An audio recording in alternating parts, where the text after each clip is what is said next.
Welcome in. It is great to have you with us today. We have a genuinely fascinating mission for this deep dive. We really do. There's a lot to cover. Yeah, if you are anywhere near the world of business, hiring, or corporate strategy right now, you already know the ground is shifting beneath our feet.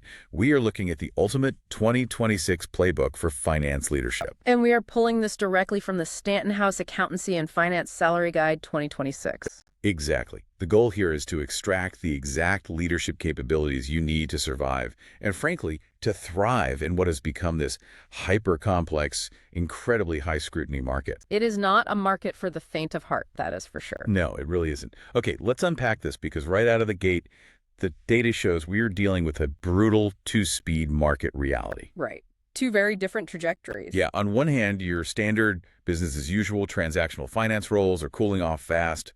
Automation, robotic process automation, general corporate consolidation, they're just steadily wiping those off the board. Which was inevitable. I mean, we've seen that coming for years. But on the other hand, we are seeing intense hiring spikes in transformation-heavy sectors. I'm talking technology, energy, and private equity. The message in the data is just undeniably clear.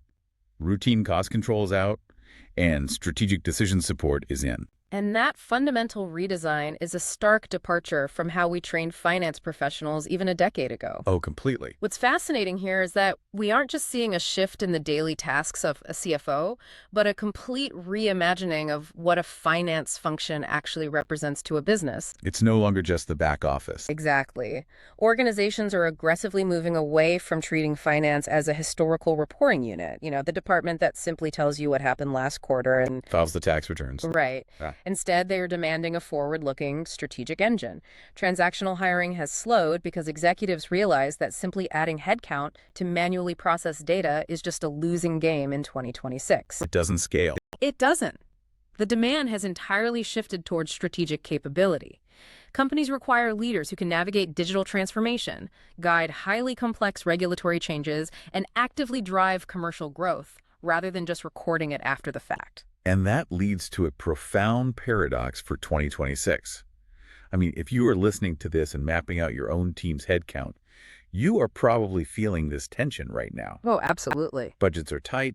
Headcount growth is practically stalled out across a ton of sectors. We are operating in a high-tax, high-scrutiny environment following the recent autumn budget. Yet the mandate for what finance teams must achieve is expanding. It's doing more with less, but on steroids. Yeah. CFOs are suddenly expected to improve forecasting across highly volatile economic assumptions, manage wage dynamics across this multi-generational workforce, and navigate a tangled web of new tax and reporting landscapes. All without an army of accountants. Exactly. They're being asked to do all of this without the luxury of hiring 20 new people to share the load. If we connect this to the bigger picture, this paradox is exactly why we are seeing the rise of what the Stanton House Guide calls precision hiring. Precision hiring, I like that term. Because you cannot just expand headcount to solve a problem anymore. Every single new hire has to be meticulously justified. You can't just hide a bad hire in a large department. No, you really can't. It is no longer about simply filling an empty seat on the organizational chart. Every appointment, especially at the senior leadership level, must deliver a measurable commercial impact. So it's not just about doing the job description. Right, you aren't bringing in a financial controller just to ensure the books are closed on time. You are hiring someone to completely redesign the control environment to withstand increased audit scrutiny while simultaneously finding operational efficiencies. And the core capabilities demanded for this kind of strategic decision support are rigorous. We are looking at requirements for advanced financial modeling and performance storytelling. The storytelling piece is huge. It is crucial because a CFO now has to constantly translate dense financial numbers into a narrative that non-finance executives and investors can easily digest. They have to make the numbers speak. Yeah, and plus, there is this substantial new requirement for ESG fluency. Finance leaders are now the ones navigating these complex global frameworks. They have to manage things like Pillar 2. Which is a massive headache for a lot of teams. Oh, a total headache. For those who haven't been in the international tax trenches lately, Pillar 2 is that sweeping global agreement designed to ensure multinational enterprises pay at least a 15% minimum tax, regardless of where they operate. Right. Then you add in the UK Sustainability Disclosure Standards, or ISSB, which requires integrating climate-related risks directly into financial reporting. It's incredibly dense. It reminds me of a pit crew in Formula One. The modern finance team is being asked to completely rebuild the engine of the business, upgrading all the distinct parts while the car is still racing around the track at 200 miles an hour. That analogy captures the tension perfectly. And the engine they are rebuilding is increasingly digital, which brings us to the striking push for large-scale ERP upgrades and total operational model redesigns. Right, the tech side of things. Exactly. We are talking about implementing massive enterprise resource planning systems like SAP S/4HANA or Oracle Cloud. And these are not minor updates. No, these aren't just software updates you install over the weekend. These migrations touch every single nerve of a company's operational body. You're mapping legacy data to entirely new architectures. Digital fluency is no longer a specialized niche or a nice-to-have skill for a CFO. It's the baseline. It is the very foundation of modern finance. Deloitte's CFO survey actually reinforces this, showing that technology modernization sits right at the top of investment priorities for 2026. Which means the finance leader essentially has to be a secondary tech leader now. They are taking on responsibilities that traditionally sat squarely with the IT department. It is the ultimate agility test. Finance leaders now have to, quite literally, think like CTOs. Think like a CTO, but manage the money. Exactly. They must be capable of translating complex commercial and financial needs into rigid system requirements for the developers and the integrators. They act as the vital bridge between raw data, day-to-day operations, and statutory accounting. And if they can't do that, If a CFO cannot guide system change and ensure that financial controls keep pace with digital adoption, they will fail to deliver the strategic decision support the business is so desperate for. The technology will simply outpace the governance. here's where it gets really interesting. Because if you want to see this demand for agility pushed to its absolute breaking point, you have to look at private equity. Oh, PE is a whole different beast. It is. The Stanton House Guide highlights PE as a major hotspot for hiring, but the demands placed on a CFO in a PE-backed portfolio company are staggering compared to the general market. Private equity is the crucible for finance leadership. The general market needs agility, sure, but PE demands extreme velocity combined with flawless governance. Velocity and governance, usually those two things fight each other. Exactly. Consider a PE carve-out, where a private equity firm buys a subsidiary and spins it off into its own independent company. Right. In that scenario, a CFO doesn't have 2 years to slowly modernize a legacy system. They have to stabilize operations instantly, often without the safety net of the former parent company's infrastructure. They're building the parachute on the way down. Yes. They are expected to deliver rapid integration, build scalable ERP systems from scratch, and establish a robust control environment, all while preparing the newly formed entity for a fast IPO or a lucrative exit. Wow. It requires a leader who can blend breakneck pace with absolute commercial clarity. It sounds like a high-wire act where the safety net has been removed entirely. Yeah. You have to be the rational steward of the company while simultaneously driving highly aggressive value creation. That's the job. And speaking of rational stewardship, we have to talk about artificial intelligence. We can't have a 2026 playbook without AI. Right. The Stanton House AI Leadership Survey data included in this guide presents a fascinating dilemma. They surveyed nearly 200 UK leaders, and 60% of them said AI is a top-tier, strategically critical board priority. 60%. Yes. But only 12% actually have a fully rolled out AI strategy. That is a massive gap. It gets worse.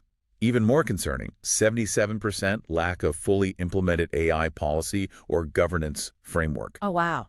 They are essentially flying blind into the most significant technological shift of our generation. They really are, and it has created a severe confidence crisis across the C-suite. Only 1 in 3 respondents feel confident that their current leadership team can actually guide AI-driven change effectively. That is concerning. Why is the confidence so low? When you dig into the reasons behind that lack of confidence, the implications are quite troubling. Businesses are seeing weak, poorly defined business cases for AI adoption. They're just adopting it because it's a buzzword. Exactly. They are experiencing highly inconsistent outcomes from the tools they pilot. And perhaps most dangerously, non-technical executives are harboring wildly overinflated ROI expectations. They think it's magic. Right. They expect an AI tool to instantly solve complex operational problems without having the fundamental data architecture in place to actually support it. If you are an executive listening to this confidence crisis is exactly why you might want to pause, before buying that new generative forecasting tool. Highly recommend pausing. Because who has to step in and fix the mess when those inflated expectations meet reality? Finance. Always finance. Finance leaders are now being forced to step in as the rational adults in the room. They have to ground these AI investment decisions. If the board wants to spend millions on a new AI initiative, the CFO has to challenge that unrealistic use case. I have to say no. Yeah, they are the ones who have to manage the algorithmic risk. Yeah. Imagine a scenario where a company implements a generative AI tool to automate its expense categorizations. Okay. And because there is no oversight policy, the AI hallucinates and decides to categorize the company's entire annual coffee budget as a long-term capital expenditure. Which happens. It sounds funny, but at scale, those kinds of algorithmic errors can completely derail a company's financial forecasting. That scenario highlights exactly why AI risk and governance are increasingly becoming a direct finance responsibility. Almost 1 in 4 leaders surveyed felt their organization was entirely unequipped to manage risks spanning data quality, ethics, and regulatory compliance. 1 in 4. The CFO must prevent these AI blind spots across the enterprise, and because of this, we are seeing substantial compensation implications tied directly to this shift. So they're getting paid for this risk management. Big time. AI literacy, data governance, and risk leadership are no longer secondary skills. They are fundamentally integrated into the core compensation structures of newly defined roles. The financial reward for mastering that intersection of finance and tech is striking. The guide notes that leaders who can ensure ethical, compliant AI use while actually driving that elusive return on investment are commanding the absolute top-tier salary bands. We are talking big numbers. Yeah. CFOs equipped with these specific capabilities are earning between $180,000 and £250,000. It is a premium paid for the rare ability to balance aggressive technological innovation with rigorous financial stewardship. It is a significant premium, but it makes complete sense when you view it through the lens of the current talent crunch. The turnover right now is wild. The LinkedIn Talent Insights data in the report paints a picture of a market that is churning at the very top. There is a defined pool of just over 17,000 CFOs in the UK. Okay. Yet over 2,400 of them changed companies in the past year alone. Wow, that's a huge percentage. The most telling statistic is that the median tenure for a CFO is now just 2.5 years. 2.5 years. Yes. If a board is hiring a leader to build and execute a long-term 2026 AI and digital strategy, that individual might only be in the chair for 30 months. Which begs the question, how do you execute a 5-year transformation plan when the architect leaves halfway through? That is the big problem. Incoming leaders are facing a unique pressure cooker. They must have the capability to make an immediate, measurable strategic impact because they do not have time to slowly learn the ropes. They have to hit the ground sprinting. But simultaneously, they have to build resilient, long-term operational structures that will outlast their own short tenure. Succession risk is incredibly high right now. You are essentially planning in a revolving door. Navigating that revolving door requires very specific behavioral defenses because, as we've established, technical skill just gets you into the interview chair. Right. To counter this high executive turnover and ensure continuity, a CFO needs extreme clarity of communication, especially when dealing with non-finance leaders who might not understand the nuances of an ERP migration. You have to translate the technical into the practical. Exactly. They need strong coaching capabilities to build a resilient team beneath them that can execute the vision when they inevitably leave. They need extreme personal resilience to handle the constant pressure. And the pushback. And crucially, they need the ability to constructively challenge the board. If the board has those inflated AI expectations we discussed earlier, the CFO must be brave enough to push back and inject reality into the boardroom. That high turnover rate is also driving a fascinating behavioral shift in the broader talent pool, particularly regarding the interim market. The interim market has completely flipped. It has. Historically, about 30% of Stanton House's permanent senior finance placements were candidates who were immediately available, meaning they were between roles and not working out a notice period. Right, which was standard. But in 2025, that number surged to around 60%.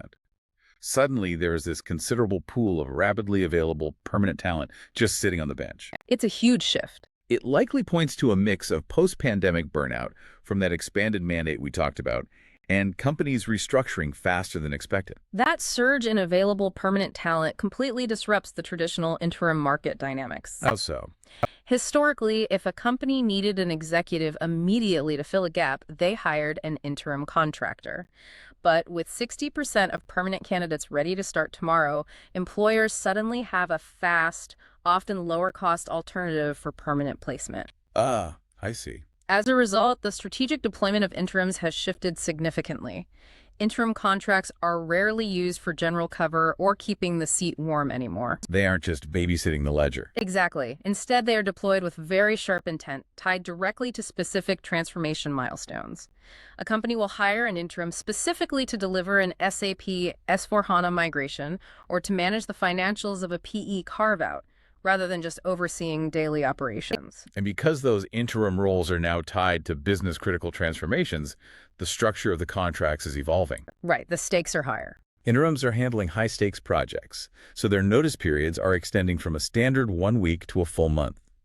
Organizations simply cannot afford for an interim CFO to walk out halfway through a massive system integration. That would be disastrous. We are also seeing completion bonuses becoming standard practice to ensure project continuity.